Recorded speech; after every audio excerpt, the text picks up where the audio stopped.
Colombia, who replaces Lauren James? Who is the favorite to win Women's World Cup quarterfinal? England are set to take on Colombia in the quarterfinals of the 2023 FIFA Women's World Cup on Saturday.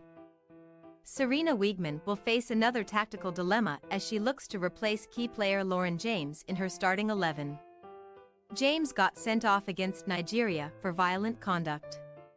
Colombia are a skillful side who will get physical as they look to continue making history in their World Cup run. England's Women's World Cup journey continues with a matchup against Colombia in the quarterfinals. The Lionesses are unbeaten at the tournament so far, but the South American side will possibly be the toughest test yet. One England can't fail if they want to keep their World Cup dreams alive. With this World Cup seemingly becoming synonymous with upsets, Sarina Wiegman's side can't get complacent when they take on Colombia at 11:30 UK time on Saturday at Stadium Australia in Sydney. Here are the burning questions we need to answer ahead of the clash. How do England set up without James? Lauren James got sent off in England's win against Nigeria in the last 16 after a moment of frustration saw her stamp on the back of Michelle Alizé. It was initially a yellow card before the referee took a second look at the VAR monitor, changing it to a red for violent conduct. James will for sure miss the Colombia match due to suspension. There is a likelihood that she misses more, with Nigeria's Deborah Abiodun having her ban up to 3 matches after she was sent off against Canada for her tackle on Ashley Lawrence in the group stages. If FIFA implements the same ban on James, her World Cup is over. Wiegman will now have to find the best way to replace James' output against Colombia. The Chelsea forward has been, by far and away, England's best player at the tournament. Her best match was against China, where she had 2 goals and 3 assists in a 6-1 rout, making her the 3rd player on record since 2011 to be directly involved in 5 goals in a Women's World Cup game. Her vision and skill on the ball were best utilized in a free role between midfield and attack in England's 3-5-2 setup. Without James, England have a slight problem, creating goal-scoring chances. Before James became part of the starting 11, the Lionesses struggled without Beth Mead and Fran Kirby, who are both absent from the World Cup due to injury and were key in helping to bring the ball up the field and into the final third. So what could Wiegman do? Like-for-like replacement. Wiegman could simply replace James with Ella Toone in the starting 11. The Man United midfielder can occupy the same pockets that James does. And while she isn't as creative as James, she is someone who can pick up the ball, lay it off quickly, and make runs into the box. High risk, high reward. Another option is for England to go all out on attack in a 4-2-3-1 or a 4-2-2-2 setup. Instead of trying to replace James' output with one player, this system would simply bring in more attacking players to overload the Colombian defense. This system would require incredible defensive diligence, or it risks being unbalanced. The fullbacks would need to be a bit more reserved in their forward play, and Georgia Stanway, who would play in the midfield too, would need to shift her focus to being a bit more conservative despite her abilities as a box-to-box midfielder. Up front, Wiegman could choose 4 of Toone, Lauren Hemp, Chloe Kelly, Russo, and Rachel Daly. The danger with this option is that it isn't one we've seen from Wiegman with this side. And it'd be a huge risk to try it out in a knockout match at the World Cup. Back to tried and trusted. A third option for Wiegman would be the system that won the Lionesses the Euros last summer. The 4-3-3, which has been England's main setup during Wiegman's reign, was used in the opening 2 matches at this World Cup against Haiti and Denmark before the system was switched to bring in some more creativity and to accommodate James. The problem is that it means Daly either is dropped, plays at left back in a back 4, meaning she has less freedom to go forward than in a back 3, or as a winger, which seems to be a waste for someone who has such an eye for goal. Unless Wiegman plays her up top and makes the bold choice to drop Alessia Russo. Decisions. Whatever Wiegman does, she'll certainly take a lot from the match against Nigeria, which was tough for the Lionesses. It was a struggle to break down the Super Falcons' defense, and without James, that'll be even more difficult. But there were positives from that match too. The narrative that England were lucky to go through may have a leg to stand on, but however subpar the performance might have been, they outperformed Nigeria in terms of adjusting to the game's changing dynamics. Like James' red card.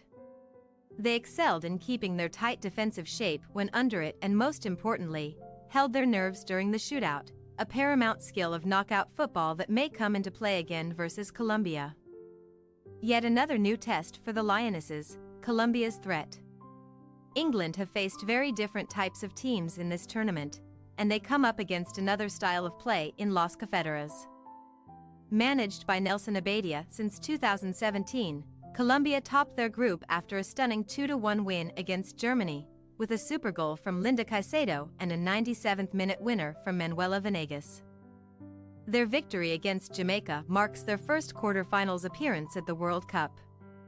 Before England's match against Nigeria, there was an expectation that they would be predominantly physical, unfounded analysis given that, although they are strong, they are an incredibly technical side, a point that Ashley Plumtree said is often the case when it comes to African sides. But Colombia are certainly physical. And that, combined with their skill set, is a type of team that England have yet to face. Colombia's win against Jamaica was very stop-start, and in a way, this plays into their hand. Abadia's side want to unsettle their opponents, dragging them out of position, and playing so quickly in a way that makes the opposition have to foul them. This Colombian side is also incredibly patient and tactically flexible. Against Jamaica, Abadia's initial plan of playing through the middle wasn't working. They were coming up against a side that had yet to concede a single goal in the tournament at this point.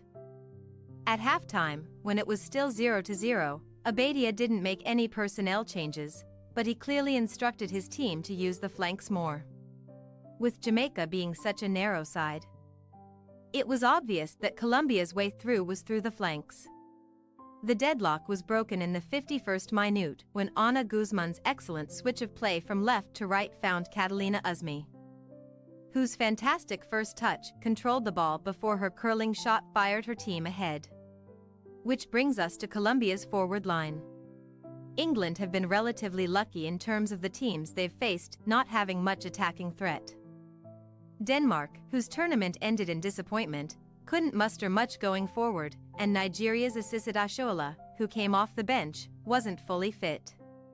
Las Cafeteras have game changers up front, ones that will likely test England's backline the most in this tournament. Caicedo is an 18-year-old wonderkid, whose feet move so fast it's hard to predict what she'll do next.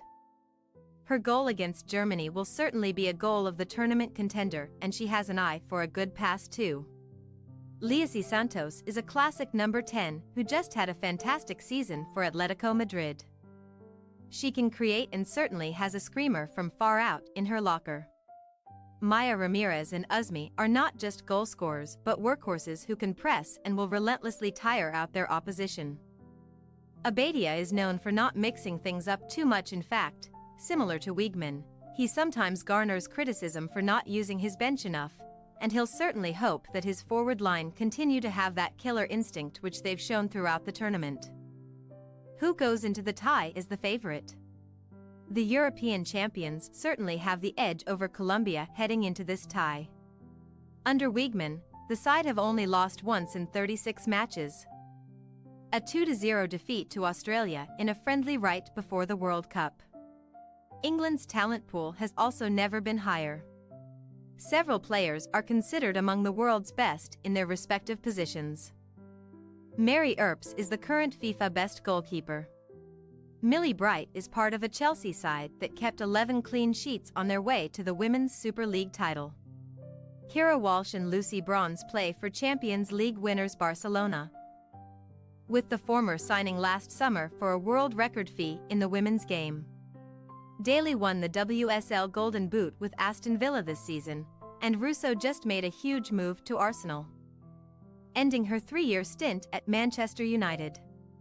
Much has been made about the injuries to this England side, with Captain Leah Williamson, Meade and Kirby all injured, but this is still a very strong team, one that blends experience with youth players, and have shown that the positive culture around the camp, combined with the tactics from Wiegman, brings great results. They're just not favorites for this tie against Colombia. But the Lionesses are still one of the favorites to bring home the trophy. There has never been an England side more prepared to do so. Thanks for your watching. Don't forget to click the subscribed button and hit the bell icon for more.